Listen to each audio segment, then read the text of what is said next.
Hello friends. ఈ వీడియోలో మీకు చూపిస్తుంది మా అన్నయ్య రెస్టారెంట్. చూసారు కదా ఇంకో 3 డేస్‌లో ఓపెనింగ్ ఈ రెస్టారెంట్. ప్రస్తుతానికి ఫ్లోర్ క్లీన్ చేయడానికి, ఇయన్నీ క్లీన్ చేయడానికి నా కేస్ తీసుకొచ్చాను. ఒకసారి నా మెషిన్ ఎలా పనిచేస్తుందో చూడండి రెస్టారెంట్‌లో. మొత్తం ఏ టు జెడ్ అంతా క్లీన్ చేస్తది ఈ వీడియోలో మొత్తం చూడండి. మొత్తం ఈ వైట్‌గా అయిపోతాయి మొత్తం మొత్తం ర్యాక్స్ కానీ మొత్తం. ఇప్పుడు క్లీన్ చేసే అతను కూడా మా మెయిన్ చెఫ్. అతనే దగ్గరుండి మొత్తం ఇదంతా చూసుకున్నాడు. ఈ వర్క్ జరగడానికి ఎంతనా 1 మంత్ ముందే వచ్చి మొత్తం కిచెన్ కూడా తనే మొత్తం రెడీ చేపించుకుంటున్నాడు. తనకి ఎలా కావాలో అలాగా. ఇప్పుడు తనే క్లీనింగ్ కూడా తనే చేసేసుకుంటున్నాడు. మేము వద్దన్నా సరే తనే చేసేసుకుంటున్నాడు.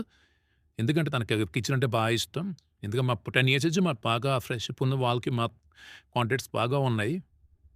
చూడండి అసలు అదంతా చాలా మట్టుంది, చాలా మట్టుంది అసలు ఈ వైట్ ర్యాక్‌కి.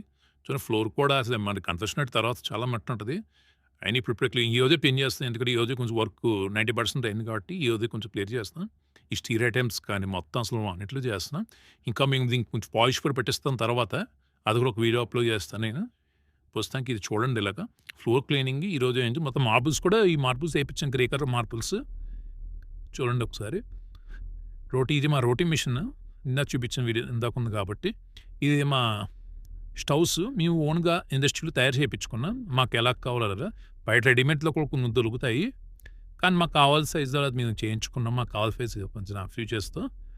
చూడండి అసలు డస్ట్ ఎలా ఉందంటే అలా ఉంది. మొత్తం ఎలా అంటే అలా మొత్తం కుట్టేస్తది చూడండి ఒకసారి. అది కింద నేల మీద డస్ట్ అంటూ ఏమీ ఉండదు. మొత్తం లాస్ట్‌కొచ్చేటప్పుడు చూడండి వీడియో అసలు మొత్తం క్లీన్ అయిపోతుంది. మొత్తం మార్పులంతా చూడండి ఒకసారి కింద. ఆ టైల్స్. మొత్తం స్టవ్స్ చూడండి ఫ్రెండ్స్ ఇంకా ఓపెన్ చేయలేదు. ఇంకా 2 డేస్ ఈ స్టవ్స్ ట్రైస్ అన్ని రన్ చేపిస్తాము.